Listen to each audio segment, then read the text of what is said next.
Assalamualaikum warahmatullahi wabarakatuh. Selamat pagi semuanya. Kami dari kelompok 4 akan mempresentasikan materi bab 6 mengenai tes kelompok dan kontroversi dalam kemampuan. Sebelumnya, nama saya Fitri Amalia bersama rekan saya yang lain yaitu Dinda Fikriah, Muhammad Fadil, dan Rian Meiko Pratama. Langsung saja ke materi yang akan kita bahas. Bab 6 ini terbagi atas dua bagian, yaitu bagian 6A dan bagian 6B. Bagian 6A berisi mengenai tes kemampuan kelompok dan konsep-konsep yang terkait, sedangkan bagian 6B berisi mengenai bias tes dan kontroversi-kontroversi lainnya.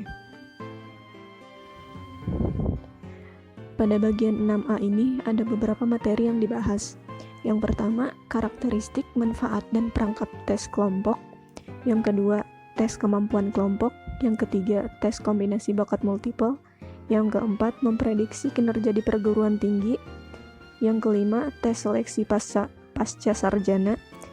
Dan terakhir ada tes prestasi pendidikan. Masuk ke topik pertama mengenai karakteristik, manfaat, dan perangkat tes kelompok.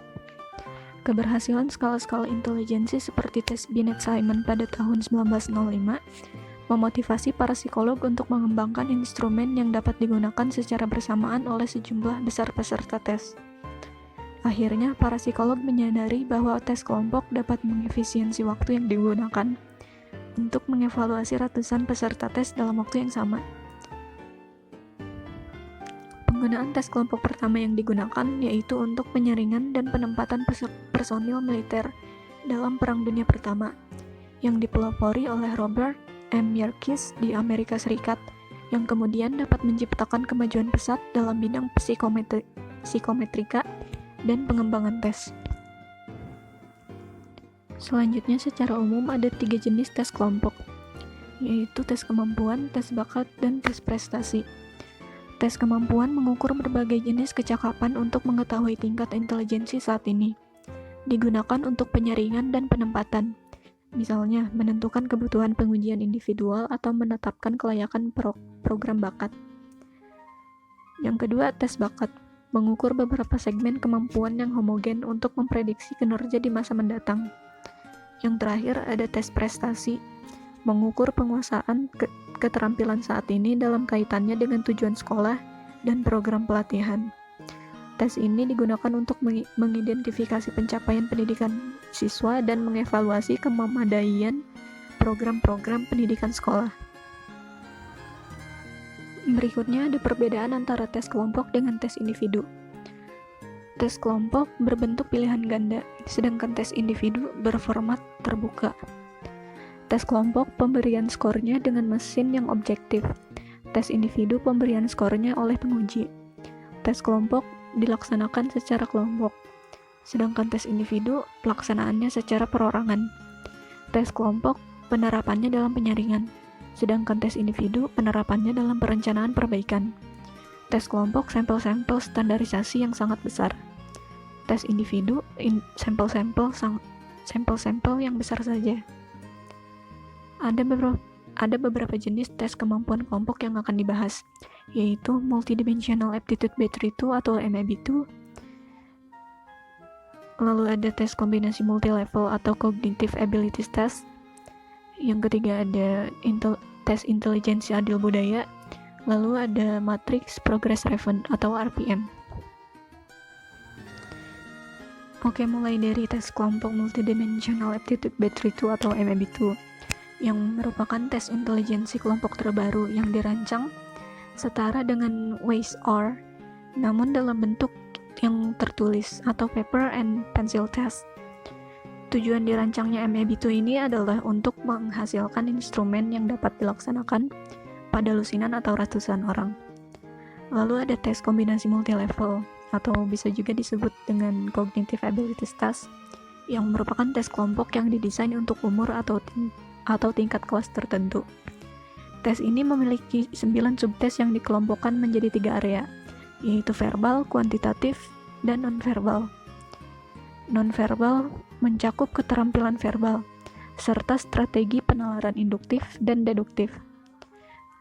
Area kuantitatif mencakup keterampilan kuantitatif untuk matematika dan disiplin lainnya.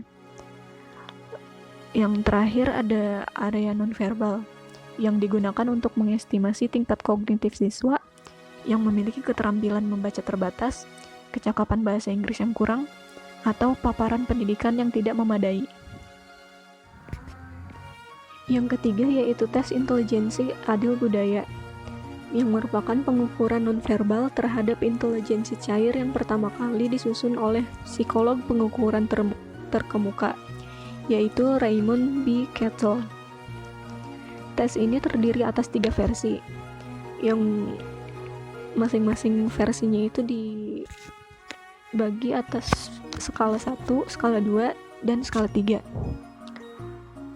Skala 1 itu untuk penggunaan pada orang-orang dewasa yang memiliki kelemahan mental dan anak-anak yang berusia 4 hingga 8 tahun. Untuk skala 2 digunakan pada orang dewasa dengan tingkat intelijensi rata-rata dan anak berusia 8 hingga 13 tahun. Skala 3 digunakan untuk orang dewasa dengan kemampuan intelijensi tinggi dan para mahasiswa juga siswa SMA. Skala 1 cenderung merupakan tes individual, sedangkan skala 2 dan 3 merupakan tes kelompok. Yang membedakannya adalah tingkat kesulitannya. Yang terakhir ada matriks Progress Raven atau RPM. Tes ini pertama kali diperkenalkan pada 1938 dan merupakan tes penalaran induktif nonverbal yang didasarkan pada stimuli bergambar. Tes ini sangat populer dalam penelitian dasar dan juga digunakan dalam beberapa situasi institusional untuk tujuan penyaringan intelektual. RPM awalnya dirancang untuk pengukuran faktor G. Spearman. Soal dalam tes ini diurutkan berdasarkan tingkat kesulitan yang semakin tinggi, sehingga disebut matriks progresif. Berikut ini merupakan pembagiannya. Matriks progresif warna merupakan tes yang berisi 36 soal yang didesain bagi anak-anak berusia 5 hingga 11 tahun. Selanjutnya ada matriks progresif standar yang diperuntukkan untuk anak berusia 6 tahun ke atas. Namun sebagian besar soal sangat sulit, sehingga lebih cocok untuk orang dewasa. Lalu ada matriks progresif tingkat lanjut, yang sama dengan standar namun memiliki batas atas yang lebih tinggi. Terdiri atas 12 soal untuk set 1 dan 36 soal untuk set 2, yang cocok untuk orang dengan kecerdasan tinggi. Berikutnya ada subbab kedua, yaitu mengenai tes kombinasi bakat multiple atau Multiple Aptitude Test Batteries, disingkat MATB. Nah, penjelasan yang di bawahnya itu sebenarnya penjelasan buat tes bakat diferensial ya. Ada beberapa jenis tes kombinasi bakat multiple yang akan dibahas. Di antaranya yaitu tes bakat diferensial atau Differential Aptitude Test, disingkat DAT. Yang kedua ada General Aptitude Test Battery atau GATB.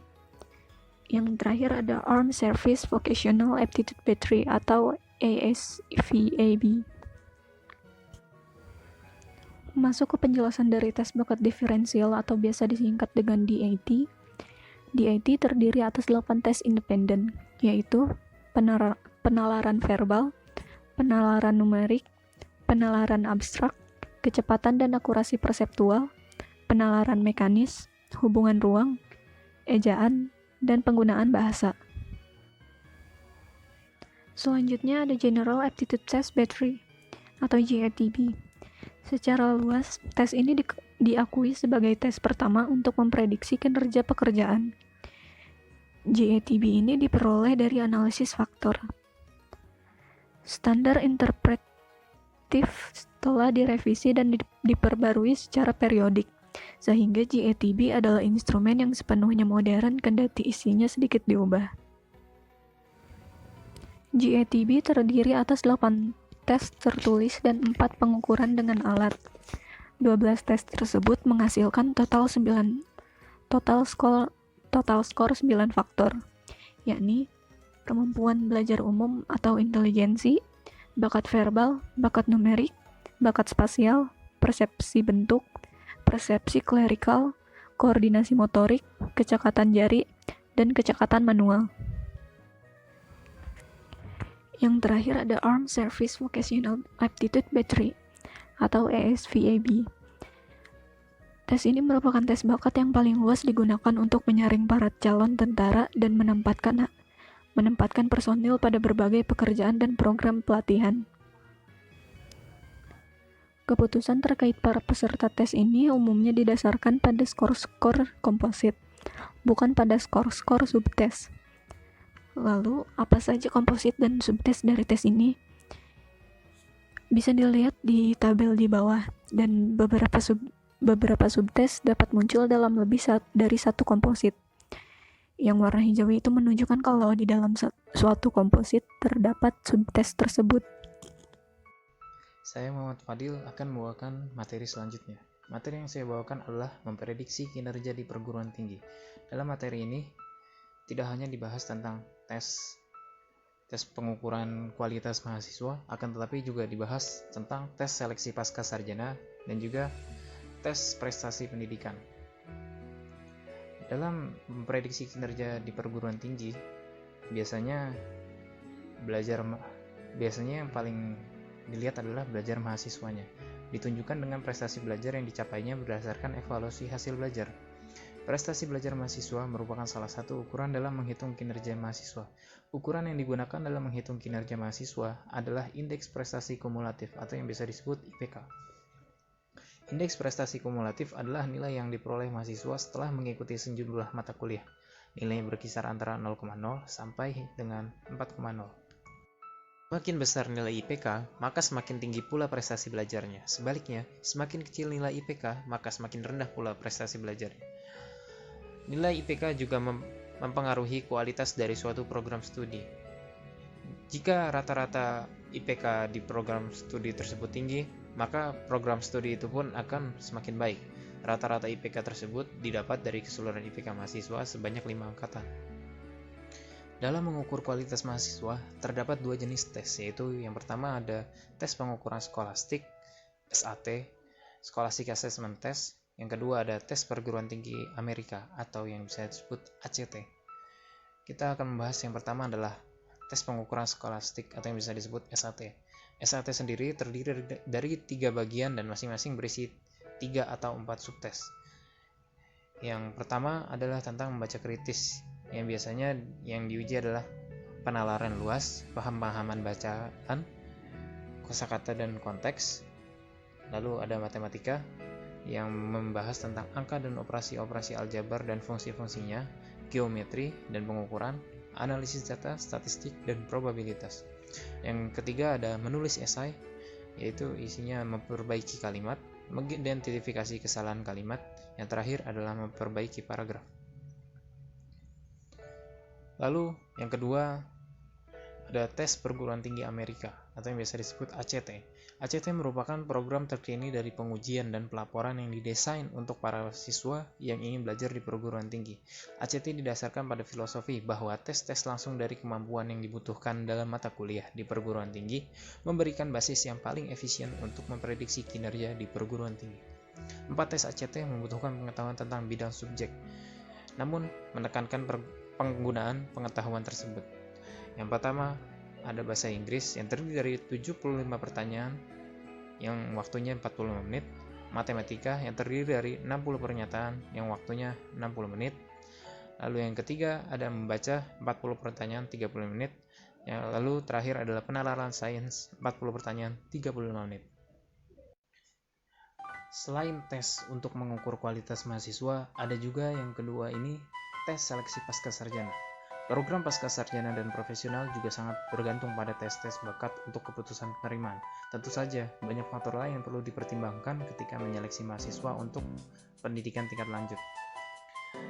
Terdapat 3 jenis tes untuk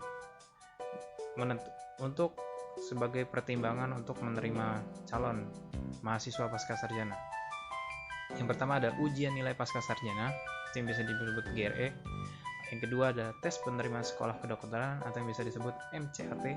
Yang ketiga ada tes penerimaan sekolah hukum atau yang bisa disebut LSAT. Yang pertama ujian nilai pasca sarjana atau GRE, Graduate Record Exam. GRE adalah tes pilihan ganda dan esai yang digunakan secara luas oleh program pascasarjana di berbagai bidang ilmu sebagai salah satu komponen seleksi calon mahasiswa untuk pendidikan tingkat lanjut. GRM memberikan ujian mata kuliah dalam berbagai ilmu seperti biologi, ilmu komputer, sejarah, matematika, ilmu politik, psikologi. Namun, jantung ini adalah tes umum yang dirancang untuk mengukur bakat verbal, kuantitatif, dan penulisan analitis. Bagian verbal, GRFV, mencakup soal verbal, seperti analogi, penyelesaian kalimat, antonim, pemahaman bacaan, bagian kuantitatif. Lalu, GRQ terdiri dari soal-soal aljabar, geometri penalaran, dan interpretasi data, grafik, serta diagram. Lalu, bagian penulisan analitis, GREAV, ditambahkan pada bulan Oktober 2002 sebagai suatu pengukuran kemampuan berpikir kritis, tingkat tinggi, dan keterampilan penulisan analitis. Tes ini terdiri dari 2 tugas penulisan, esai dengan waktu 45 menit, di mana pendaftaran menetapkan pendirinya atas suatu isu, dan esai dalam waktu 30 menit, di mana pendaftar menganalisis suatu argumen. Lalu yang kedua adalah tes penerimaan sekolah kedokteran, MCAT, Medical College Admission Test. MCAT diperlukan untuk para pendaftar di hampir semua sekolah kedokteran di Amerika Serikat. Tes ini didesain untuk mengukur prestasi dari keterampilan dan konsep dasar yang merupakan prasyarat bagi keberhasilan dalam menuntaskan pendidikan kedokteran. Terdapat 3 bagian pilihan ganda, yaitu penalaran verbal, ilmu-ilmu fisika, ilmu-ilmu biologi, dan suatu bagian esai sampel penulisan.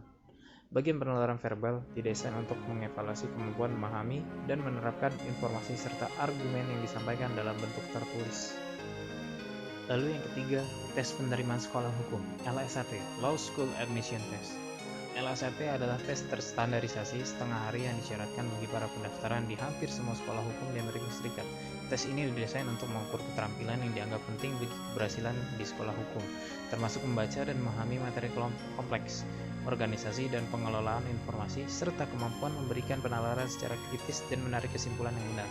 LSAT terdiri dari pertanyaan pilihan ganda dalam keempat bidang, pemahaman bacaan, penalaran analitis, dan 2 bagian penalaran analitis, dan 2 bagian penalaran logis. Skala skor untuk LSAT berkisar dari yang terendah sebesar 120 dan yang tertinggi sebesar 180. LSAT memiliki reliabilitas koefisien konsistensi internal berada pada 0,90-an yang dapat diterima dan dianggap sebagai prediktor yang cukup valid bagi nilai-nilai di sekolah hukum. Lalu kita masuk bagian yang terakhir, yaitu tes prestasi pendidikan. Tes prestasi memungkinkan berbagai potensi penggunaan yang luas. Contohnya penerapan praktis tes prestasi kelompok termasuk berikut ini. Yang pertama, untuk mengidentifikasi anak-anak dan orang dewasa memiliki kelemahan prestasi tertentu yang mungkin membutuhkan pengukuran yang lebih rinci terkait ketidakmampuan atau gangguan belajar. Yang kedua, untuk membantu para orang tua mengenali kekuatan dan kelemahan akademik anak-anak mereka sehingga mendorong upaya-upaya perbaikan perorangan di rumah. Yang kedua, untuk mengidentifikasi kelemahan prestasi kelas atau sekolah sebagai basis untuk memperbaiki upaya-upaya pengajaran untuk menilai keberhasilan program pendidikan dengan mengukur penguasaan keterampilan para siswa. Lalu yang terakhir, untuk mengelompokkan para siswa sesuai tingkat keterampilan yang sama dalam bidang-bidang akademik spesifik untuk mengidentifikasi tingkat pengajaran yang sesuai bagi masing-masing siswa. Karena itu, tes prestasi tidak hanya membantu tujuan institusional seperti memantau tingkat prestasi sekolah, namun juga memiliki peran yang penting dalam pengukuran masalah-masalah belajar individu. Seperti disampaikan sebelumnya, berbagai jenis tes prestasi digunakan dalam 2 penerapan dasar tersebut, institusional dan individual. Tujuan institusional dapat dipenuhi paling baik dengan tes kombinasi prestasi kelompok.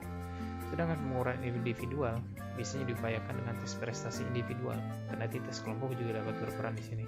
Di sini kami memfokuskan pada tes prestasi pendidikan kelompok. Beberapa tes prestasi kelompok terstandarisasi yang paling banyak digunakan. Ada 4 tes prestasi kelompok yang biasa digunakan. Yang pertama ada tes keterampilan dasar LOA, atau yang biasa disebut LOA Test of Basic Skill, atau yang bisa disingkat ITBS. Pertama kali dipublikasikan pada tahun 1935. Tes ITBS direvisi dan distandarisasi ulang pada akhir tahun 2000-an. TBS adalah tes kombinasi multilevel atas tes prestasi yang mencakup tingkat TK hingga kelas 8 yang disertai tes pendamping, yaitu tes prestasi dan kecakapan atau yang bisa disebut Test of Achievement and Proficiency atau yang bisa disingkat TAP, mencakup kelas 9 hingga kelas 12. Lalu yang kedua ada tes prestasi metropolitan atau yang bisa disebut Metropolitan Achievement Test yang bisa disingkat MAT. Tes prestasi metropolitan berawal pada tahun 1930 ketika tes tersebut didesain untuk memenuhi kebutuhan penilaian kurikulum di New York City. Tujuan MAT adalah mengukur prestasi siswa dalam keterampilan dan area-area isi utama dalam kurikulum sekolah. MAT dinorma bersama dengan tes kemampuan sekolah Otis Lennon atau yang bisa disebut OLSAT. Fitur menarik MAT adalah bahwa skor membaca siswa diberikan dalam bentuk pengukuran Lexile, yakni indikator baru dan praktis untuk tingkat kemampuan membaca, yang dijelaskan pada penjelasan berikutnya. Yang ketiga, pengukuran Lexile. Pendekatan Lexile adalah perkembangan besar dan baru dalam pengukuran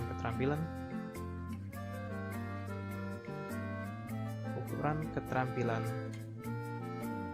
membaca. Pendekatan Lexile didasarkan pada dua asumsi sederhana dan masuk akal, yakni yang pertama, materi-materi bacaan dapat ditempatkan pada suatu kontinum sesuai tingkat. Kedua, kesulitannya, kemudahan untuk dipahami. Dan para pembaca dapat ditempatkan pada suatu kontinum sesuai kemampuan membacanya. Skala Lexile merupakan skala interval yang sesungguhnya. Pengukuran Lexile untuk seleksi bacaan merupakan angka spesifik yang menunjukkan tingkat kesulitan teks berdasarkan kesulitan semantik, kosakata, dan kompleksitas sintetik, panjang kalimat. Lalu yang terakhir, ada tes perkembangan pendidikan umum, GED, General Educational Development. Tes kombinasi bagi tes prestasi lainnya yang digunakan secara luas adalah tes perkembangan pendidikan umum, yang bisa disebut GED, yang dikembangkan oleh Dewan Pendidikan Amerika dan dilaksanakan di seluruh negeri Amerika untuk sertifikasi kesetaraan SMA. GED terdiri dari ujian-ujian pilihan ganda dalam 5 bidang pendidikan, yaitu ada seni, bahasa, matematika, sains, studi-studi sosial, hingga seni bahasa.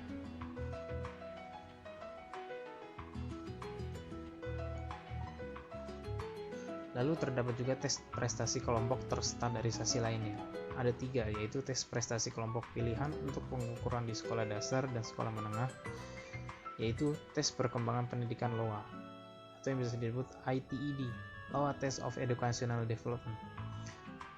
Tes ini dirancang untuk kelas 9 hingga 12. Tujuan tes kombinasi ini adalah mengukur tujuan dasar atau keterampilan pendidikan umum yang independen dari kurikulum yang sebagian besar soal tes membutuhkan sintesis pengetahuan atau solusi multilangkah kemajuan siswa dalam mencapai tujuan akademik di kelas 9 hingga 12.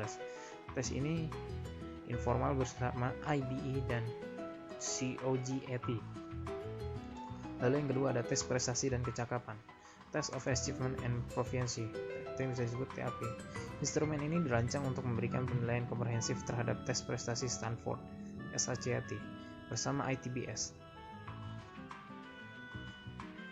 SACH merupakan salah satu tes prestasi kontemporer yang terkemuka, telah ada selama lebih dari 80 tahun dan kini telah mencapai edisi ke-10. Tes ini dilaksanakan lebih dari 15 juta siswa setiap tahunnya. Yang ketiga, ada Terranova CTBS.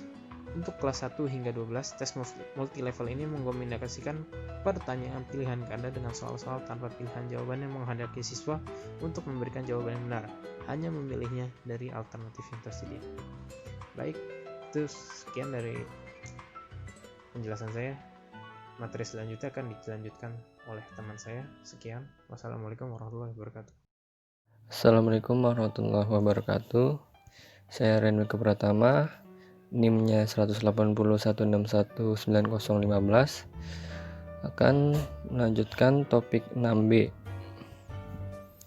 Di topik 6B itu ada yang pertama masalah bias tes, yang kedua nilai-nilai sosial dan keadilan tes, yang ketiga ada determinan genetik dan lingkungan untuk intelijensi, yang keempat ada asal-usul dan tren perbedaan IQ antar ras, yang kelima ada perubahan intelijensi terkait umur, Dan yang terakhir ada perubahan skor IQ antar generasi.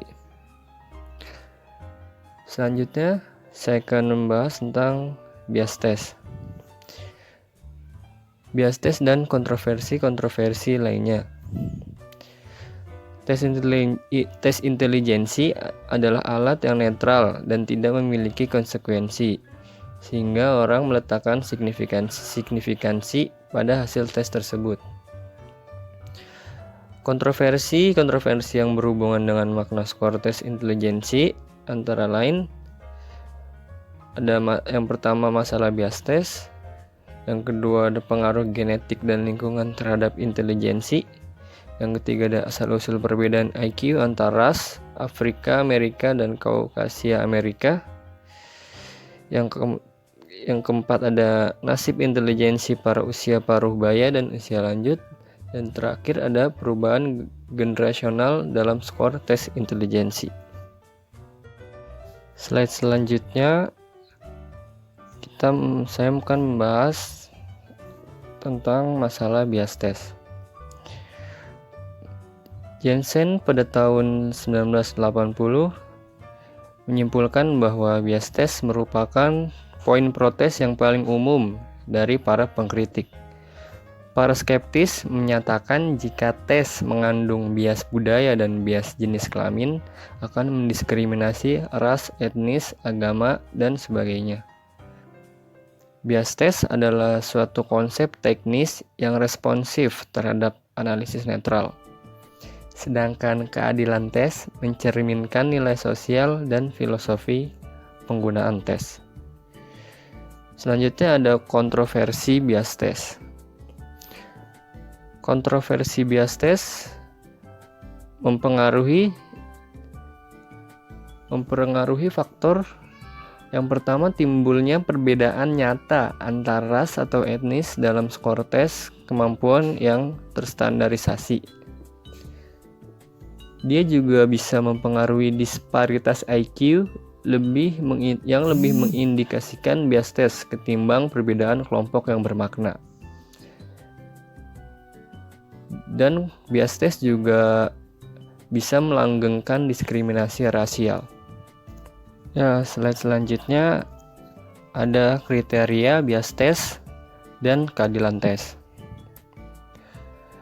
Jadi bias test itu mengacu pada indeks statistik objektif yang menguji pola tes pada subpopulasi yang relevan dan tidak berada pada garis regresi yang sama. Jika keadilan tes merupakan konsep yang luas dan mengakui pentingnya nilai-nilai sosial dalam penggunaan tes. Jadi intinya bias tes itu suatu konsep statistik, sedangkan keadilan tes adalah suatu konsep nilai. Ya, selanjutnya ada makna teknis bias pada suatu definisi. Bias adalah validitas diferensial dari interpretasi tertentu atas skor tes untuk subkelompok peserta manapun yang relevan dan dapat diidentifikasikan. Definisi ini menurut Cole dan Moss pada tahun 1998. Dan cara untuk menguji bias tes adalah berdasarkan perspektif atau pandangan teknis validitas tes. Selanjutnya ada tiga unsur utama bias tes. Yang pertama ada validitas isi, yang kedua ada validitas terkait kriteria, dan yang terakhir ada validitas konstruk. Yang pertama ada bias dalam validitas isi. Bias dalam validitas isi ditunjukkan ketika suatu tes relatif lebih sulit bagi anggota suatu kelompok ketimbang kelompok lainnya setelah tingkat kemampuan umumnya dipertahankan secara konstan. Bukti bias dalam validitas isi ini hanya sedikit, bahkan tidak ada. Yang selanjutnya ada bias dalam validitas terkait kriteria. Validitas kriteria atau bisa disebut juga prediktif. Ini adalah validitas yang paling penting dalam kaitannya dengan bias tes. Bias dalam validitas ini ditunjukkan ketika suatu tes tidak memprediksi kriteria yang relevan sama baiknya untuk orang-orang dari subpopulasi yang berbeda. Dan yang terakhir ada bias dalam validitas konstruk. Bias dalam validitas konstruk ini ditunjukkan ketika suatu tes mengukur sifat atau konstruk yang berbeda untuk suatu kelompok ketimbang lainnya. Validitas ini memiliki konsep yang sangat luas. Definisinya membutuhkan pernyataan umum yang sejalan dengan penelitian dari berbagai sudut pandang dengan menggunakan berbagai metode. Selanjutnya kita akan membahas tentang nilai-nilai sosial dan keadilan tes. Terdapat 3 posisi etis yang menjadi keprihatinan publik tentang keadilan tes. Yang pertama ada individualisme yang tidak layak. Yang kedua ada kuota. Yang terakhir ada individualisme yang layak. Yang pertama ada individualisme yang tidak layak. Posisi ini menyatakan bahwa kandidat yang paling layak atau menyeleksi atau memilih orang terbaik dengan cara menggunakan semua prediktor. Yang kedua ada kuota. Kalau kuota ini mengakui bahwa birokrasi dan institusi pendidikan berdiri karena dukungan kota di mana lembaga itu berfungsi. Oleh sebab itu diseleksinya dengan berdasarkan rasio. Dan yang terakhir ada individualisme yang layak. Posisi ini bergantung pada kemampuan yang diuji tanpa merujuk pada umur, jenis kelamin, ras, dan sebagainya. Yang terakhir saya akan membahas pengaruh atau dampak yang dapat mempengaruhi intelijensi seseorang. Yang pertama ada dampak lingkungan. Vernon pada tahun 79 telah mengkaji studi bahwa anak-anak yang dibesarkan dalam kondisi yang sedikit atau tidak ada sama sekali manusia dapat menunjukkan perbaikan yang signifikan dalam IQ sebesar 30-50 poin ketika anak tersebut dipindahkan ke lingkungan yang lebih normal. Studi lintas seksional dan longitudinal juga menunjukkan bahwa tumbuh pada keadaan ekonomi yang rendah dapat mengakibatkan penurunan IQ secara signifikan. Pengaruh selanjutnya adalah pengaruh teratogen. Teratogen dapat mengakibatkan gangguan perilaku yang sepanjang hidup termasuk IQ rendah dan retardasi mental. Teratogen yang paling umum dan paling dapat dicegah yaitu alkohol. Mengonsumsi alkohol yang berlebihan pada ibu hamil akan mengakibatkan bayi dalam kandungannya berisiko tinggi mengalami sindrom alkohol janin atau fetal alcohol syndrome. Pengaruh yang terakhir adalah pengaruh racun lingkungan terhadap intelijensi. Bahan kimia industri atau racun lingkungan lainnya juga dapat mempengaruhi intelijensi. Salah satu contohnya adalah timah. Jika anak-anak menyerap serpihan cat yang mengandung timah, dapat berakibat penurunan jangka panjang dalam keberfungsian mental seperti IQ rendah, masalah pendengaran dan wicara, serta waktu reaksi yang lambat. Kemudian saya akan menjelaskan asal-usul dan tren perbedaan IQ antara Dalam subbab ini terdapat 4 judul materi. Yang pertama ada studi terdahulu tentang perbedaan IQ antara Afrika Amerika dan kulit putih. Perbedaan rasial IQ ditemukan sejak dimulainya tes terstandarisasi. Perbedaan yang paling banyak diteliti adalah antara sampel Afrika Amerika dan kulit putih. Sebagai contoh, sampel kulit putih melampaui sampel kulit hitam dengan perbedaan sedikit lebih besar daripada 20 poin. Secara sederhana bisa dikatakan perbedaan ras dalam IQ telah ditemukan secara konsisten sehingga tidak lagi menjadi fokus perdebatan serius. Meskipun demikian, interpretasi perbedaan ras dalam IQ merupakan isu perdebatan sengit yang terus berlanjut. Lalu yang kedua ada hipotesis genetik tentang perbedaan ras dalam IQ.